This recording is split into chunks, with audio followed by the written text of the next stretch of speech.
My day was pretty good. I had a good, productive Monday. I also had time to take a nap today, and I love a nap. So that's what I did. Okay, so I need to invite, I think I need to invite, or do I need to wait? Let me see. Invite to join. All right, 1 second. I'm going to look for Dr. Yen and Pandia Health. I hope I can invite them. Or maybe I need to wait for them. Hold on 1 second. Happy Monday. It was a good day here. Naps are so nice. I love a nap. Makes me like, I don't know why. I wish we had naps all the time. I wish we did naps in real life all the time. Oh, okay. Pandia Health. Now I need to invite you. 1 second. Let me get you all invited here. Send a request. Ooh, yes. Go live. Hi. Hello. Hi, Dr. Yin. How are you? Whoop. Hopefully we'll get some signal back. It's probably on my end. I live in the woods. Hello for anybody coming in. I hope my signal isn't terrible. It's usually terrible. So I'm going to see if we get Dr. Lynn back. On my side, it shows a little frozen. So we'll give it a few seconds. Hello to everybody joining. How are you? Thanks for stopping by and hanging out with us. Here in a little bit, once I know the signal's good. Oh, lost it. It might be on my end. So we're going to be talking about, do you see at the top here, it says true or false? We're going to be discussing misconceptions about birth control and contraceptives. Let's see. We should be getting Dr. Yin back in a moment. Go live. Hiya! Yay! How are you today, Dr. Yin? Good. It's good to see you. Oh, no, I think I've lost you again. I hope it's not on my side. Oh, there we are. I live in the woods, so I'm going to accept blame. It's my fault. Trust me. I'm going to blame my husband because I like to do that. I know. I should probably like yell at my teenager, get off the internet. Exactly. What are you all live streaming? Yeah. Better So be Dr. us. Yin, yeah, that's right. Better be. So Dr. Yin, thank you so much for sitting down with me again. I had such a pleasure talking to you last time, and I'm thrilled to be able to sit down and do it again with you. As I've got up here, we're doing a little bit of a true and false. I know there's a lot of misconceptions about contraceptives. There were, for me, lack of education, lack of resources, things I just didn't know. So I know that culturally, we probably have a lot of information we're not necessarily getting right. So I'm stoked to sit down and let you share your expertise and your wisdom. I'm excited to do it. You ready to do this? Absolutely. Let's do it. Is there anything you want to say to people that were joining us? Introduce yourself, or would you like me to introduce you? I'll introduce myself. I always think it's silly for other people to memorize my bio. So, hey, everybody, I'm Dr. Sophia Yan. My mom said, claim all your titles. So anyone who's worked hard for whatever title, claim whatever title. So I'm Dr. Sophia Yan, CEO and co-founder of Pandia Health. And we are the only doctor-led, the only women-founded, women-led birth control delivery company. We can deliver to all 50 states. So if you have a prescription and insurance to cover it, you pay us nothing. And if you need a prescription, then we can write the prescription in 14 states. And it's just $20 once a year to use our expert doctors with unlimited follow-ups for an entire year. Any question you have about birth control, not about other things, because for $20, it's only about birth control. But that is Pandia Health. And Pandia is the Greek goddess of healing, light, full moon. And I also made up the definition, pan is every and dia is day. So we want to be here for you every day. Oh, that is beautiful. Oh, I love Yeah. that. I didn't know that backstory. Thank you so much for sharing that. That like just adds a whole new element to it. I love that. Yeah, thank you for sharing that. You know, I love that you do the birth control prescriptions, birth control delivery in all 50 states, but then prescriptions in 14, because, you know, recently we're seeing, you know, some people are talking about having a harder time getting their birth control from their local pharmacy for a myriad of reasons. So I'm very, very grateful that you are providing that service at Pandia Health. And again, it's such an honor to sit down and talk to you. Like truly, truly. I'm Oh, honored. You are the influencer. I'm just here to provide information. I'm just some lady in her late 30s acting out on the internet. Looking gorgeous. Well, thank you. Same to you. All right. So if you're ready to jump into it, let's do this. I have a list of things, some misconceptions. I love a note. So I've got some notes here. And if you're ready, let's do this. Okay. All right. So true or false, first of all, birth control causes weight gain, right? Nope. No. So if you take 50 women and put them on the birth control pill and 50 women just leave them be, and then you check on them, the women who are on the birth control pill will be 1 pound less. Just 1 pound, not like one a week, one a month, one a year, just 1 pound. And the reason why is the women not on the birth control are bloating up, bloating down, bloating up, bloating down. And the women on birth control just no bloat. And so floating along, living their best lives. Exactly. But the important thing we want people to know is that there are 40 different birth control pills. There are 8 different progesterones. And so each person with a uterus responds differently. Some of them will be more triggered by certain one out of the 8, progesterones to get the munchies. And other of them will get zits, and other of them might get like depression or other stuff. But in terms of weight, if you are doing research with 50 women on, 50 women not on, the women on average a pound less. But if your birth control pill, patch, or ring gives you munchies, talk to your doctor and tell them what progesterone you're on if you're on a pill, so they know to bump it up or to change it to a different one. Yeah. And, regardless of whether or not you're on birth control, throughout your cycle, throughout the month, throughout your life, your weight's going to fluctuate either way. So attributing that to a birth control and using that as a reason not to be on birth control, it's unfounded. It's unfounded concern. It's nothing we have to worry about. We don't have to be like, oh, this might change my body size or my body weight. Nothing to worry about. Awesome. Because I know that's really important for a lot of people. So like my next one would be, and this is very personal to me because this is how I use birth control. Birth control is not just a contraceptive. True or false? Absolutely true. That, this is the crazy thing. That's what's going on with the Supreme Court and people taking it one step further. And Justice Thomas saying that they're coming after birth control next. Is that it's actually estrogen progesterone pill, progesterone only pill, progesterone only hormonal IUD. It's not just birth control. And that lots of people use it for reasons that have nothing to do with birth control. And actually, they've shown 75% of women using birth control pills are using it for reasons in addition or not only birth control, specifically, as you mentioned, polycystic ovarian syndrome, which some people call PCOS or PCOS, depending which coast you're coming from. And that's where you're hairy, you have acne, you might be on the heavier side, but the main thing is you've missed 3 periods in a row and you haven't lost a ton of weight. Then you might want to consider talking to your doctor about PCOS. Another one is endometriosis, where you have lining of the uterine in places it doesn't belong. And so it's not good for it to grow up and grow down and grow up and grow down, because every time it grows up, it's going to cause you pain.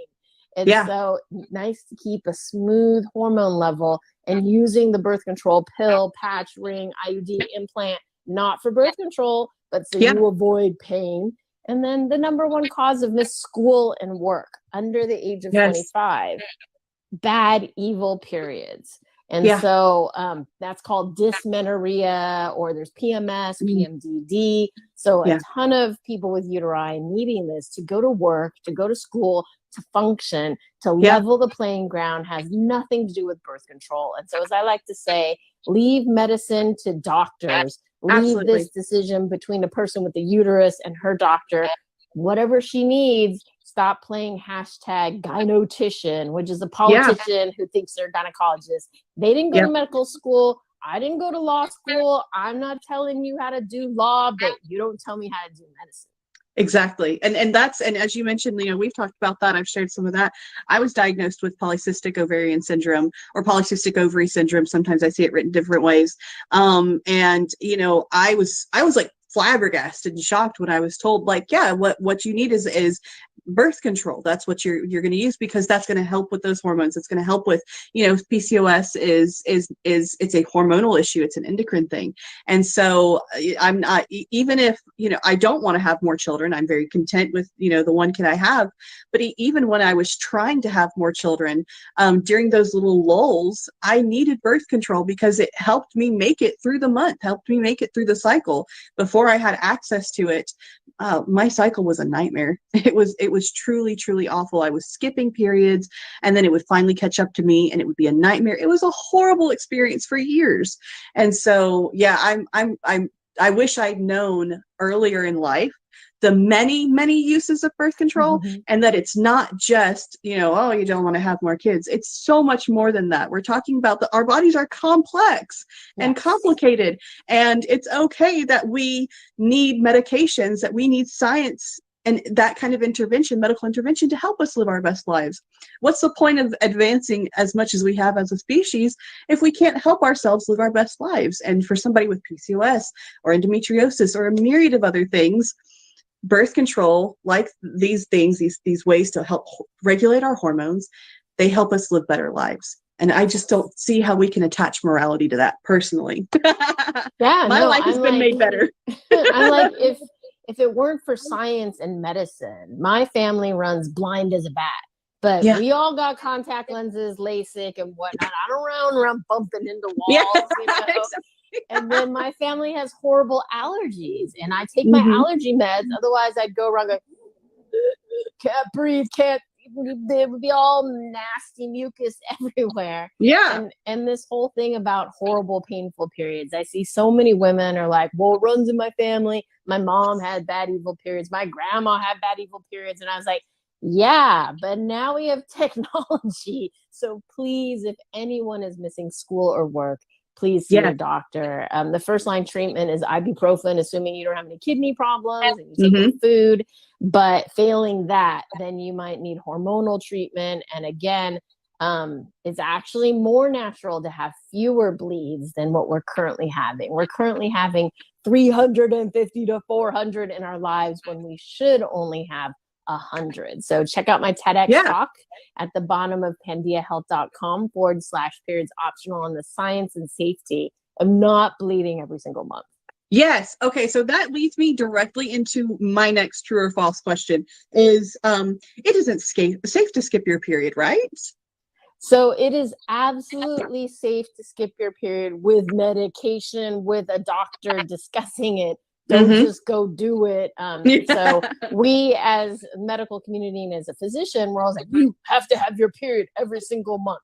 So caveat number one, if you're within 2 years of your first period, because all the 12-year-olds ping me on YouTube and they're like, but I just started my period. I'm like, I wrote the answer to the woman above that if you're within 2 years, you could do whatever the heck you want. But 2 years after your first period, then it should come every single month, barring any medication. And if you don't get it every month after 2 years, after your first period, or you had it and then it went away for 3 months, then please see your doctor, because it could be polycystic ovarian syndrome, it could be anorexia, it could be thyroid, it could be a tumor in your head. However, once we know you can do it every single month and you've been doing it and you don't have these other problems, then we can make #periods optional.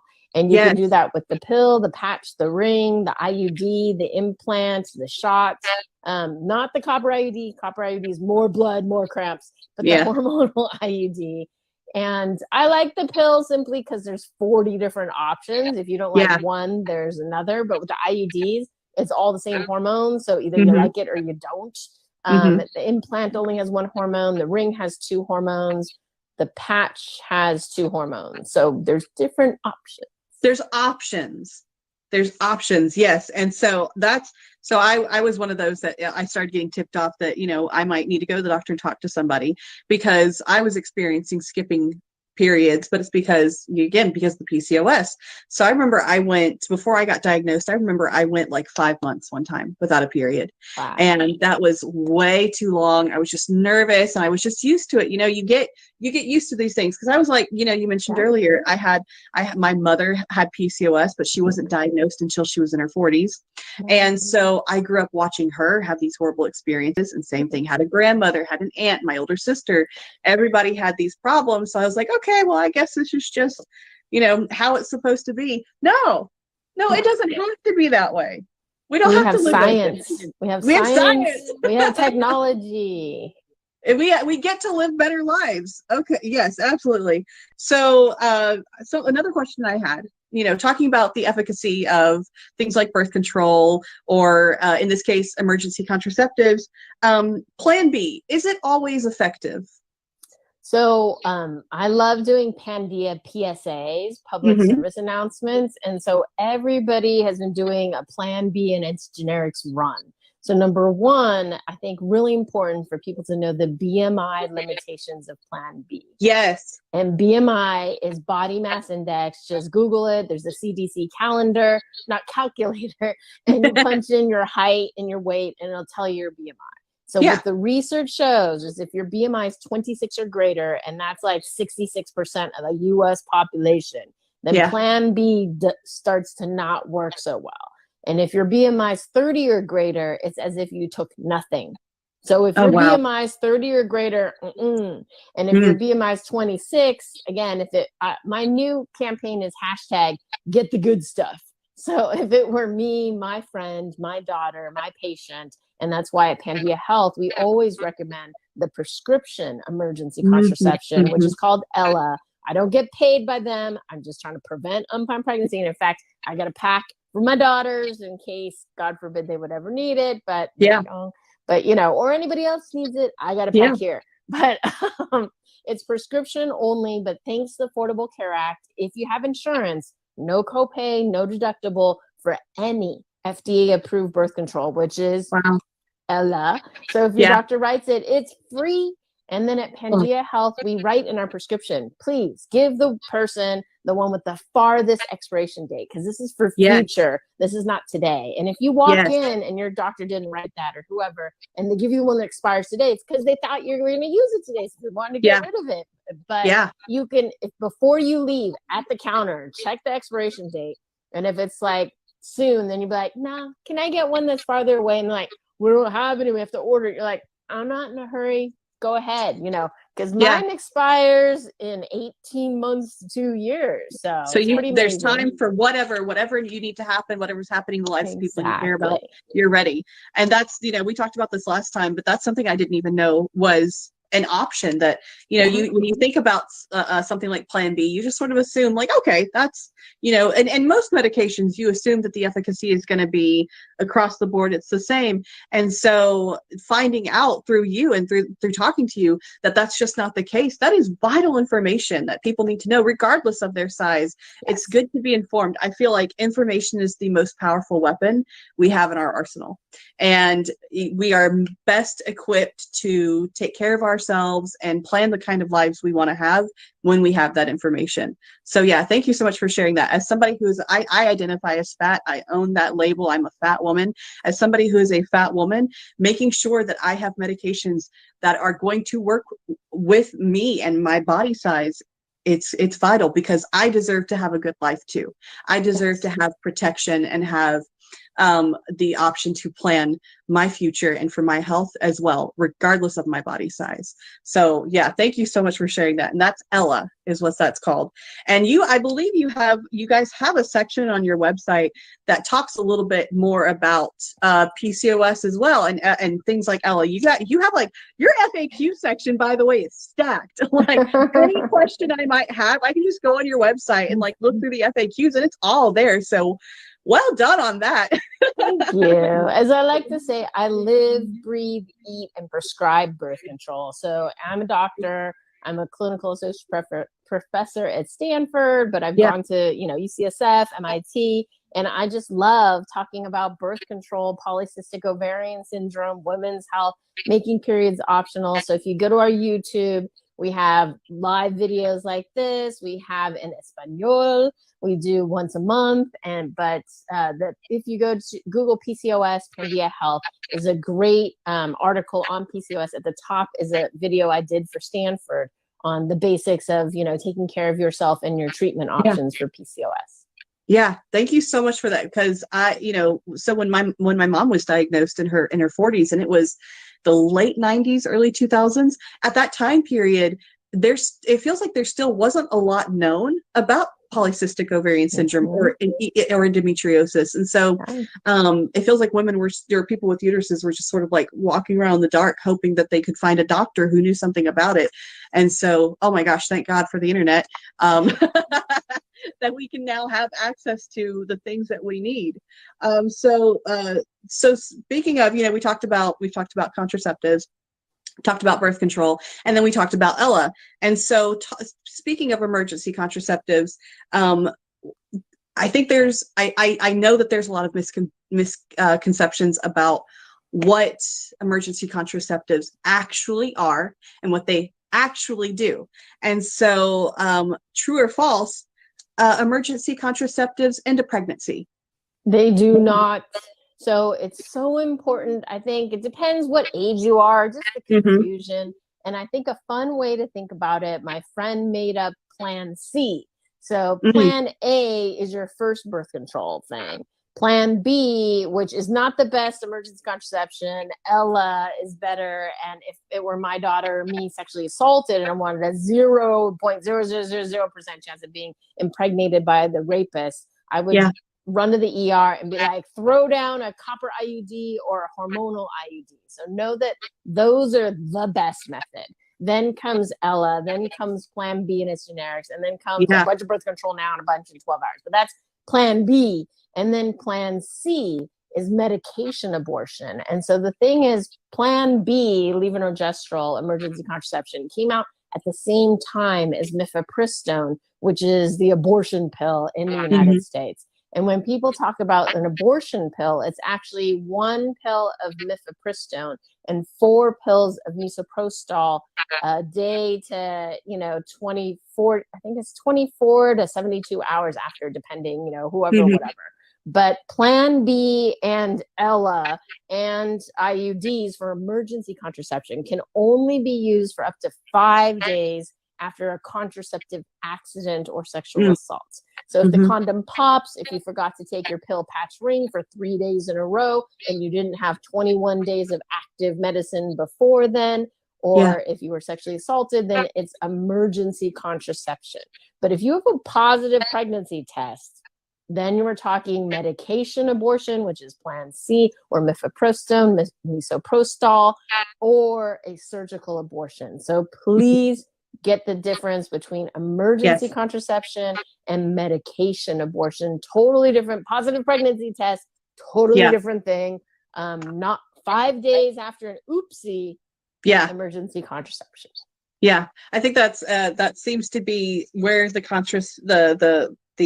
miscommunication and misunderstanding, misconception about what things like Plan B, things like Ella do, is that this idea that quote unquote life begins at conception is just not scientifically true. It's just not even slightly true.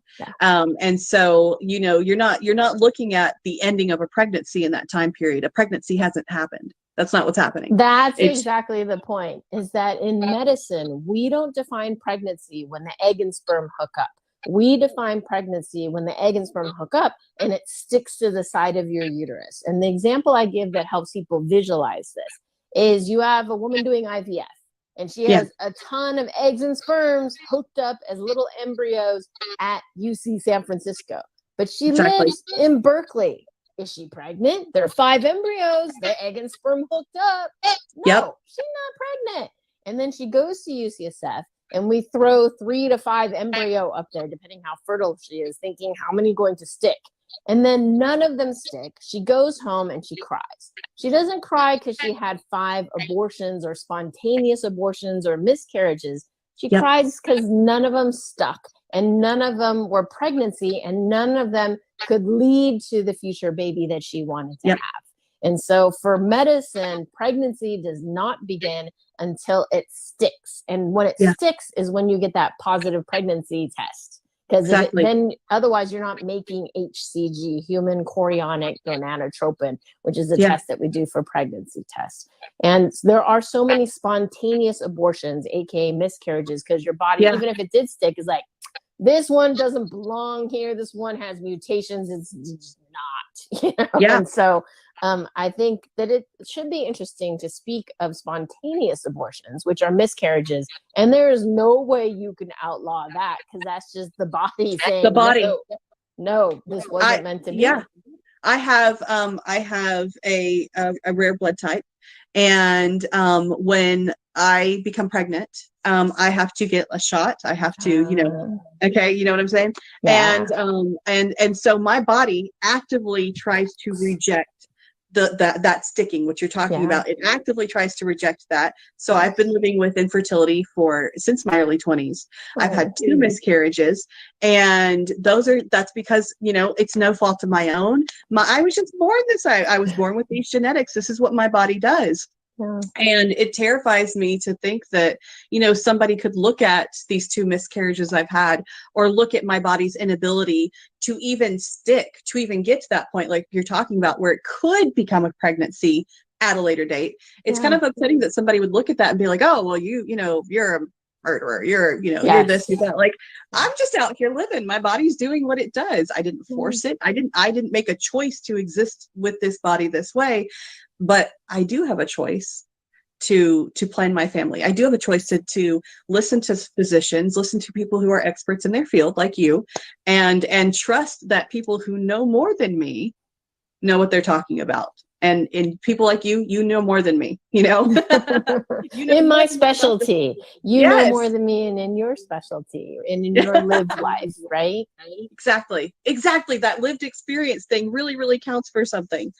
So that was, I think, the end of my true or false. Like, that's all I had. But what are some other misconceptions that you feel like you engage with or encounter in your profession and your career? What are some of the misconceptions you see? Great question. People say, does birth control make me infertile? And my joke is, well, you're taking it because that's why you're taking it. But I think they mean when you come off, does it make you infertile? And the answer to that is it absolutely does not. The pill, the patch, the ring, all of that is technically out of your system within 3 days or 7 days at the most. And the way you know that is when you're on the medicine and then you forget to take it for 3 days, you have the bleed because the medicine is out of your body. So know that with the pill, the patch, the ring, it is out within 3 days. Or if you want to, you know, measure the microscopic kind of dosage, then 7 days, 10 days, it is definitely out of your body. Just to tag on the IUD and the implant, take it out, that hormone is out of your body. The only one that lingers is the shot. And that's because it's stored in your fat cells. And after like 3 shots, it may take 8 months to wash out of your body. And so I'm like, most people can wait 8 months to get pregnant. You really don't like, I need to get pregnant this month, only this month. You know, I cannot wait 8 months, because I was like, you're going to grow this thing for you for 18 years with you.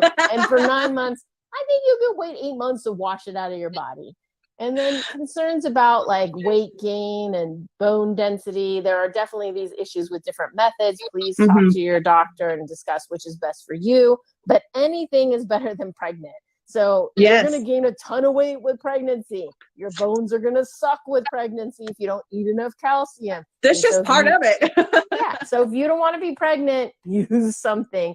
And particularly given the current political state of things, so important to double up. Not on condoms. Never do condom plus condom. But I always advocate condoms plus a hormonal method, condoms plus copper IUD, because as a person with the uterus, I don't want to leak semen for 24 hours. That's gross. No, it is gross.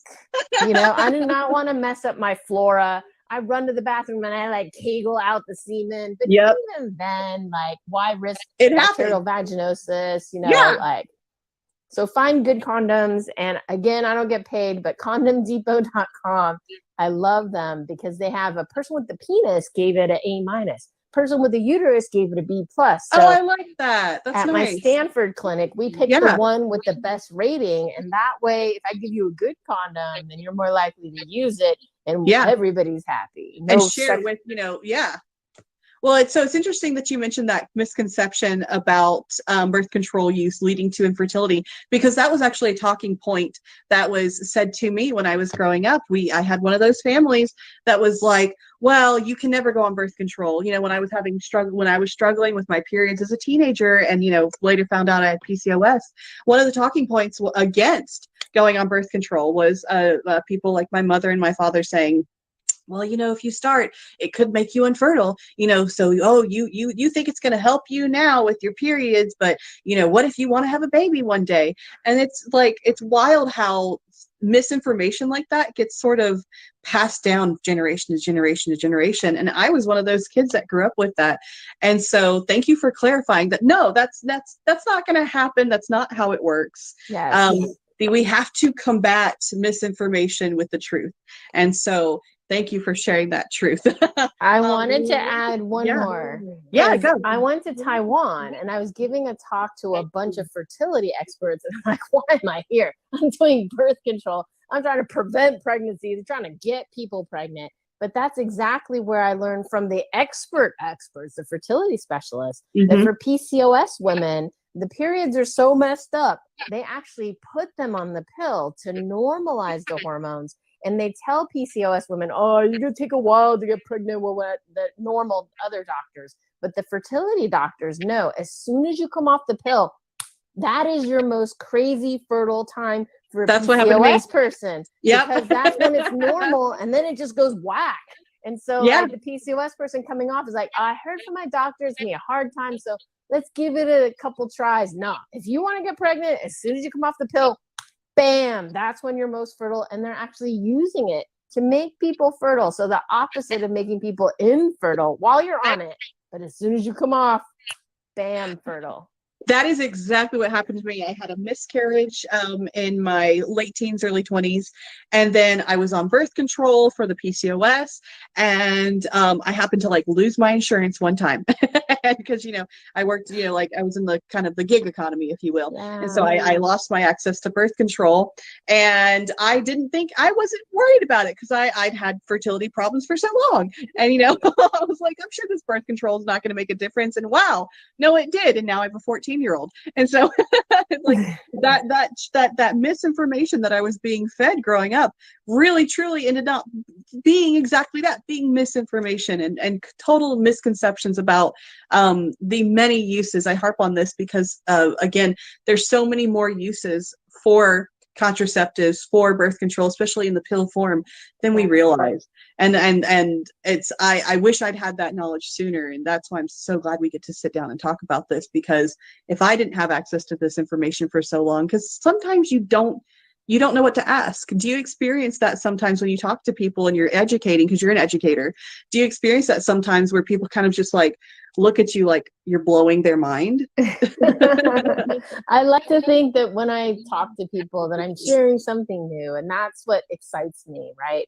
Is always using my social media platform to share the Pandia public service announcement. Before I started Pandia, it was just a Dr. Yun public service announcement, but now they're all Pandia Health public service announcement. So the BMI, please share that with everybody you know. The PCOS, and particularly that it actually helps preserve your fertility. One, it normalizes the hormones so you can get pregnant. But two, if you have PCOS and you don't treat it, then your ovaries can get big and twist and die.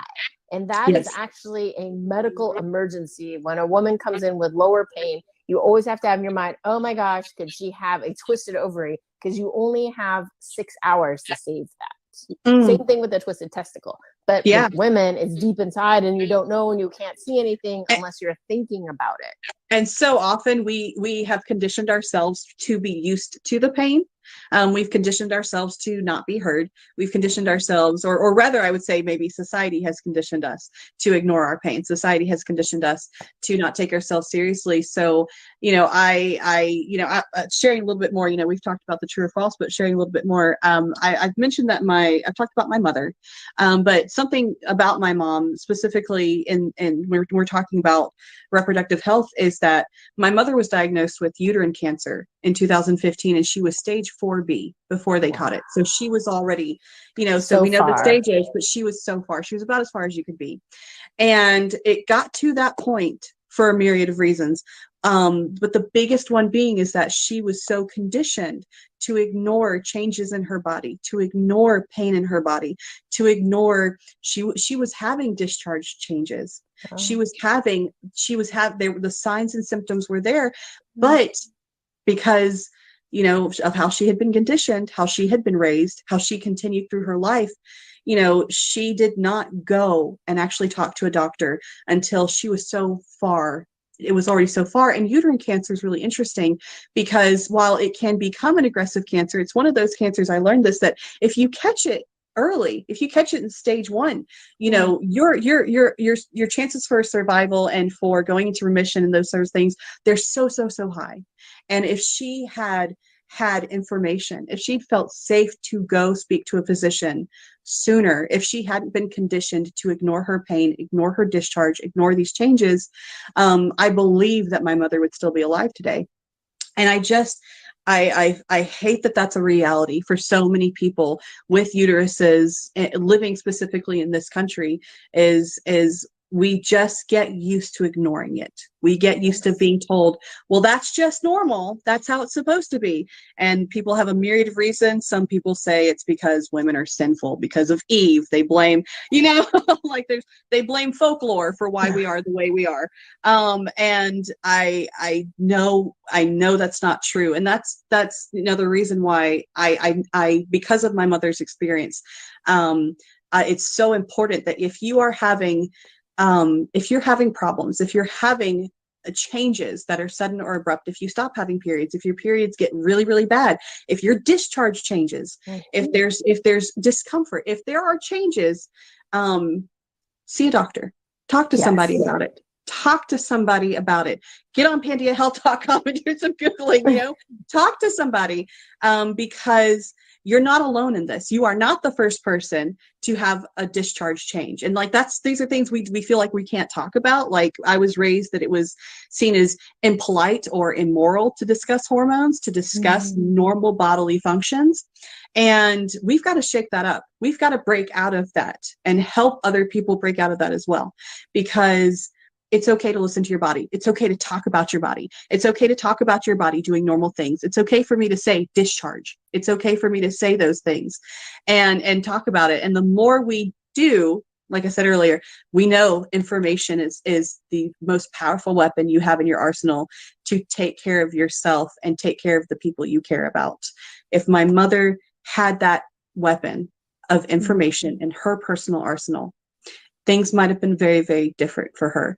And when you have something like PCOS or endometriosis, your risks of developing certain cancers and your reproductive cancers increases tenfold. Like, not more, that's kind of, loosely saying, that's not exact number, but it goes up.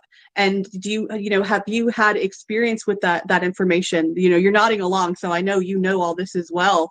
That's another reason why birth control is so important, is because when we aren't regulating, when our hormones are not regulated, when those periods are off, when things are happening in our bodies like that, it's increasing risks for bigger problems later down the road. It's not just about, I don't want to have babies. It's not just about, I don't want to have crappy periods. It really is about, there's other things at play here. Yeah, that women and people with uteri need medication, birth control, estrogen, progesterone only pills, IUD, implant, shot, for things other than preventing pregnancy, and specifically to prevent endometrial cancer, which is the #1 risk with polycystic ovarian syndrome, also ovarian torsion, but cancer-wise, endometrial cancer.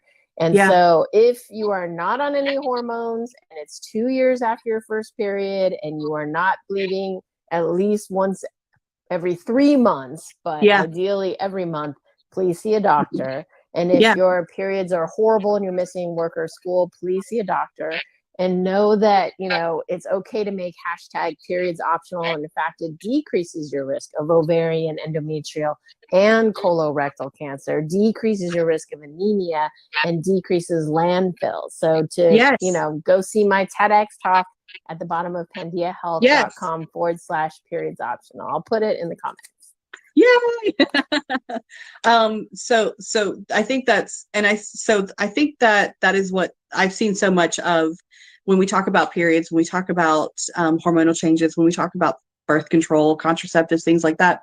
There's like a shame culture around it. So you become afraid to and speaking of my own experience and then my mother's, you feel like you're the freak. You feel like there's something wrong with you. You feel like, well, nobody else is talking about this openly, so it's me, right? I'm the problem. I've known many women who've had, things like yeast infections and not known, like, what was causing it. There's so, they just kind of go along and like, well, this is happening, I guess.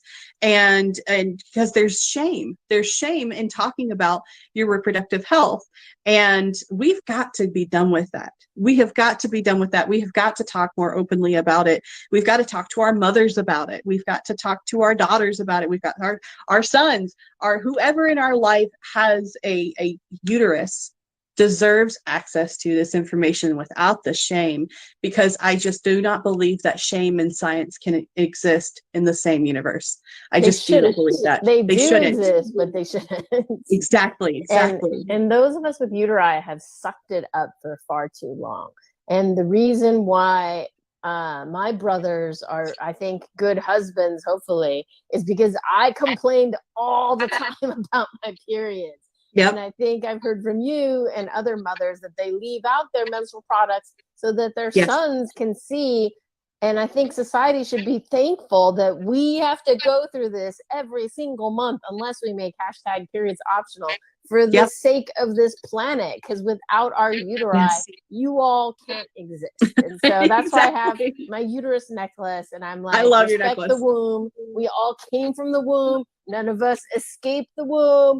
You owe the womb. And so why are you treating all of us with the womb like second-class citizens? Mm-hmm. We cannot move from state. We cannot decide what happens to our bodies. If we're sexually assaulted, we have to accept the sperm of the rapist. Hell no. No. We talked a little bit about that. My first miscarriage, I was in an abusive relationship with an older man. I was way too young, and he wasn't, super much older than me, but older enough that he knew better and should have known better. And it was an abusive relationship. He threatened to kill me. He stalked me even after we broke up. He was coming by my apartment. It was a mess.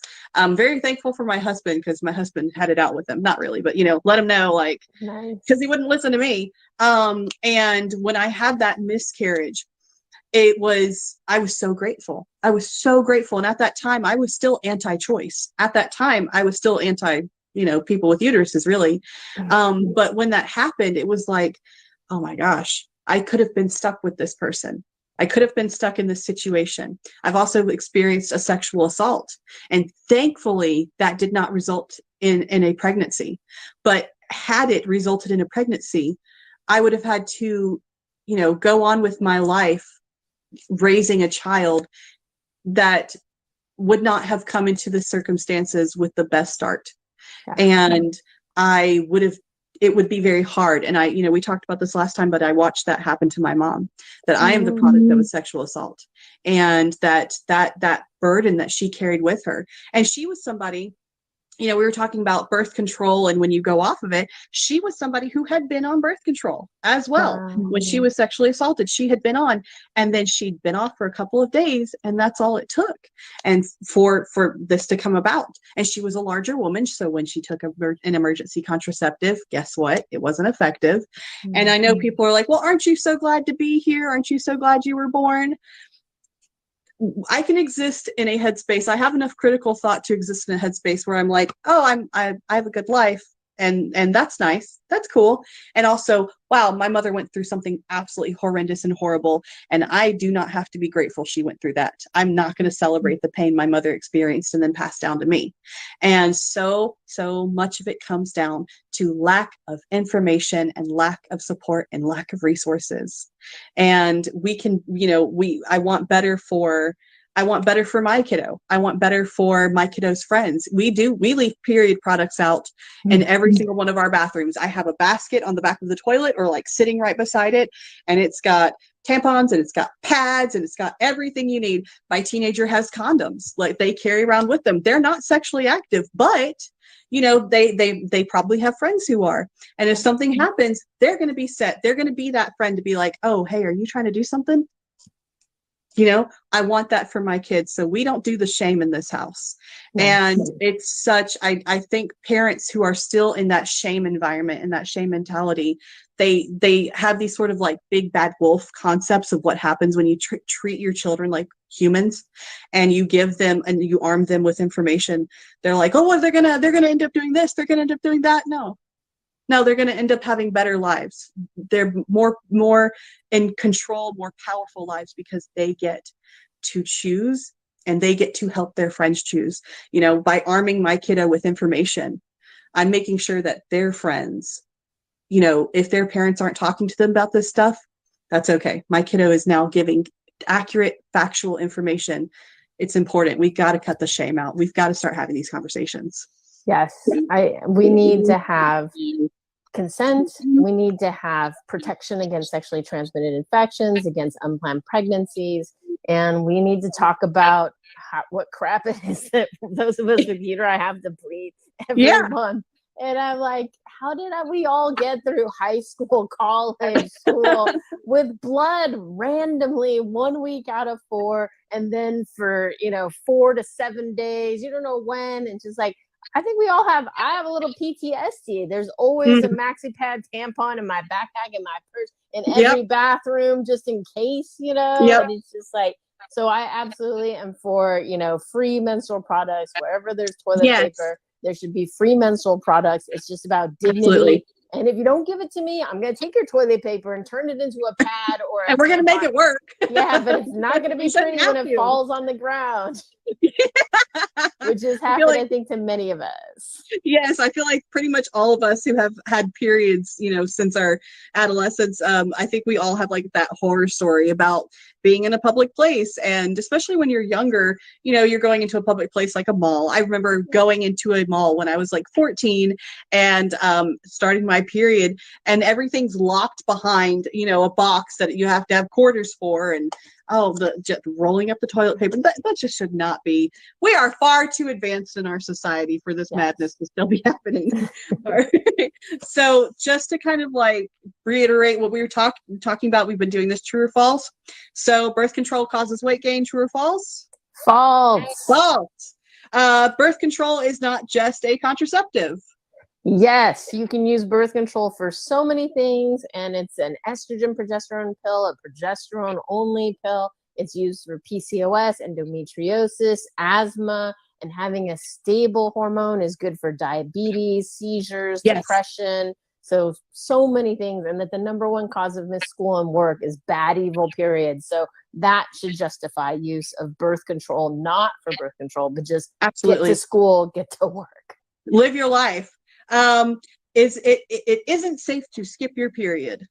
True or false? False. You can absolutely skip your periods with technology, medication. But if you're not on medication and you're not doing it with the doctor, then yes, get it checked out. Yes. Plan B isn't always effective.